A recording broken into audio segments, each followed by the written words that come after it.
So the pheasant tail nymph is a classic fly pattern that every fly fisherman should have in their fly box in a variety of sizes. It's a pretty simple tie, so let's go ahead and get into it.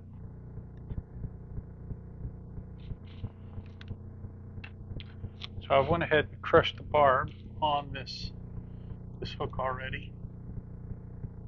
And this is a 2X shank hook, so twice the size of a normal gap. Now, before we get started, the tail, the abdomen, and the wing case are all going to come off of one pheasant tail feather.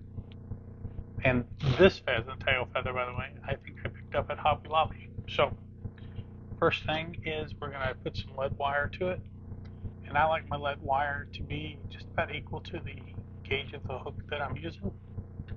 So I'm going to put this on. Now, if you're tying this for yourself and you know you're going to be fishing deeper water or maybe swifter water, you feel like you need more weight, you can always use a thicker gauge wire, or you can add a brass or tungsten bead heads to them.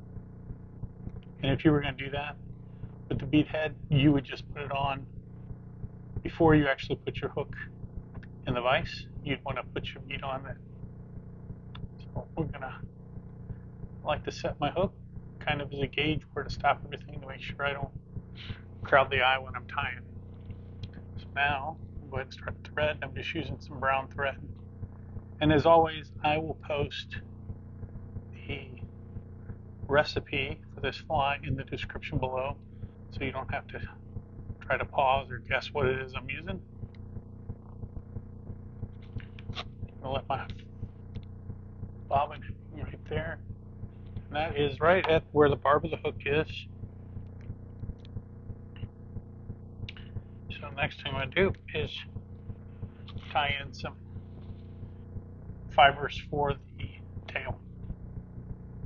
So it's not a terribly long tail on these nymph patterns. So right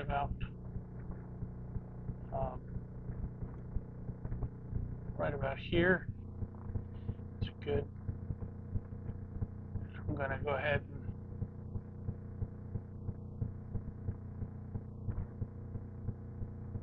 and tie up over that lead wire with that material. That way it gives me a good transition. Oh, did you see that? I think this spun on me. Anyway, right here, we're going to go ahead and clip off this excess. One of the hallmarks for this fly too is it's fairly thin and sparse in its tie. So this is just some small copper wire that I'm just adding to the bottom of the hook. We'll tie that in and let that sit right now. So next, we're gonna get that organized a little better. There we go. So next, we're gonna tie in some of the fibers for the body of the hook. Now, I know, I'm gonna clip these off straight. I know that there are a lot of people that tie this fly, and they probably tie it a little differently than I do. But this is a hobby and something I enjoy doing. I'm not in a rush, and I'm not trying to tie these for production either. So when I come over the top as I'm tying this in, what I don't want to happen is I don't want these to be wrapped around each other. I want them to lay nice and flat side by side. So what I do is after each wrap, see that, there's a little bit of lead sticking up there. What I do is I just stick my finger on there, kind of hold everything in place.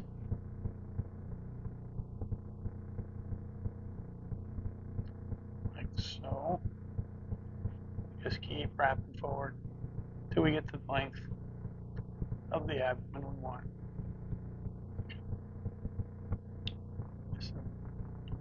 Missing one, there we go.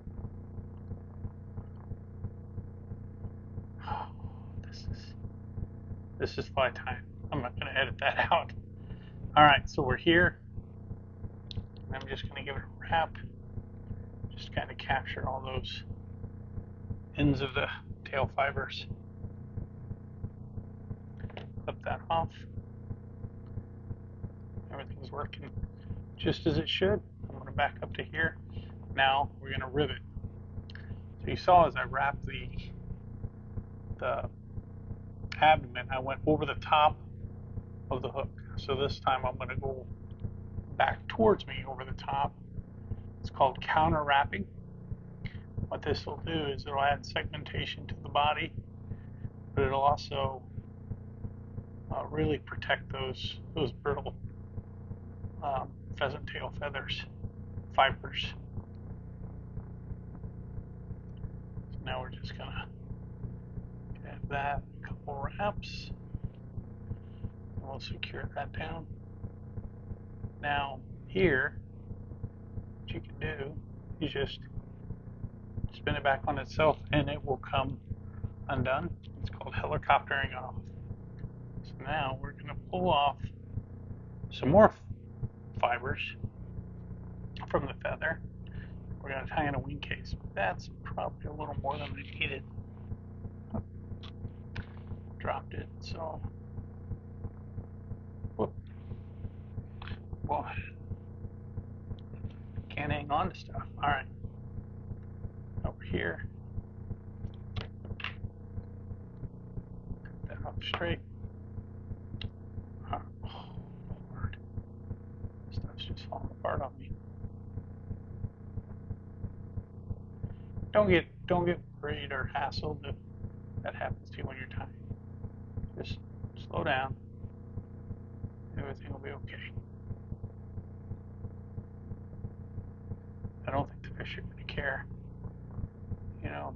And if you're tying, somebody looks at your fly and says, "Hey, your wing case looks like it's a little separated." Well, I wouldn't worry about it. Somebody looked at my fly and said that to me. Here, I'm trying to catch fish, not fishermen. Okay. So now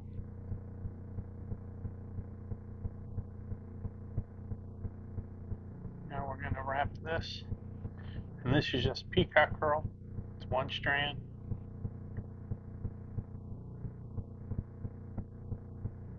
So you get a couple wraps, like so.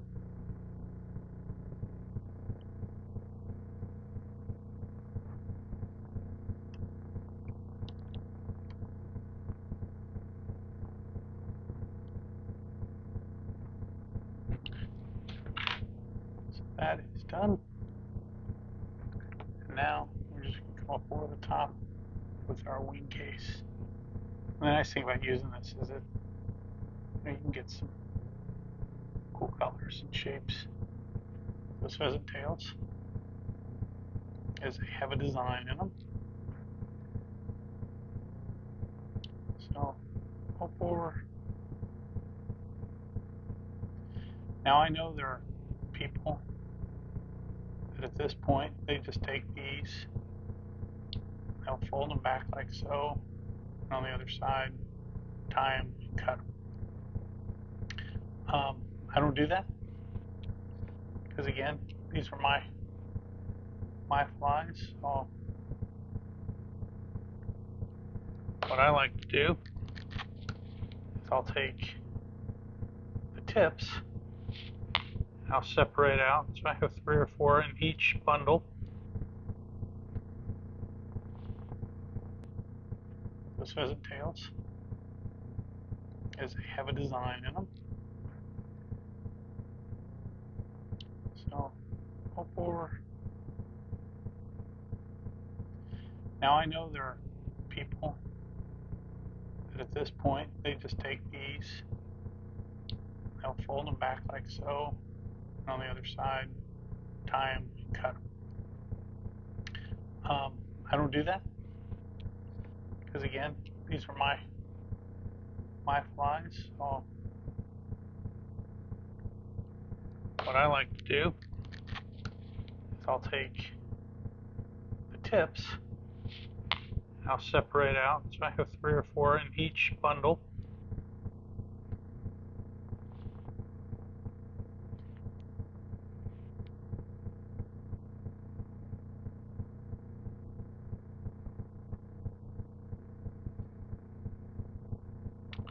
Apologize, it's taking a little bit longer than I thought it would. There we go. I just kind of lay them down where I want them. Give a little with my thumb. I just give 1, 2 turns. Just hold those in. Flip it over.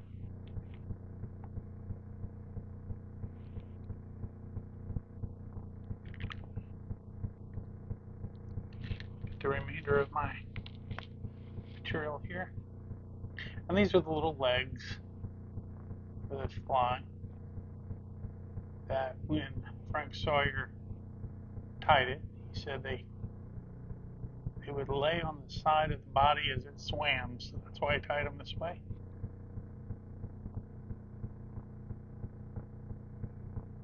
So there we have it. Then we can just, and it just takes an extra couple seconds to tie them the way I do them versus the way other tiers tie them. But I think the fly looks better, and I'm tying them for me. So you can do it either way. When you get to your fly and you get to that part, you can put your legs on either way you want.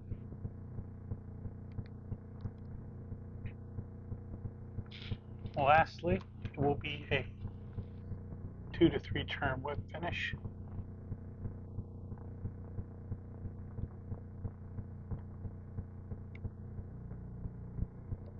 Go ahead, hit that blade there, and then a little dab of Sally Jansen's Hard as Nails. Help seal off the head.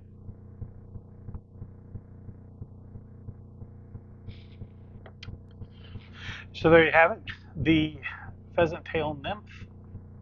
If you have any questions, please post them below. I'll get to them as soon as I can. And if there's another fly you'd like to see, post that on there as well. I'll do the best I can. And until next time, I'll see you around the vise.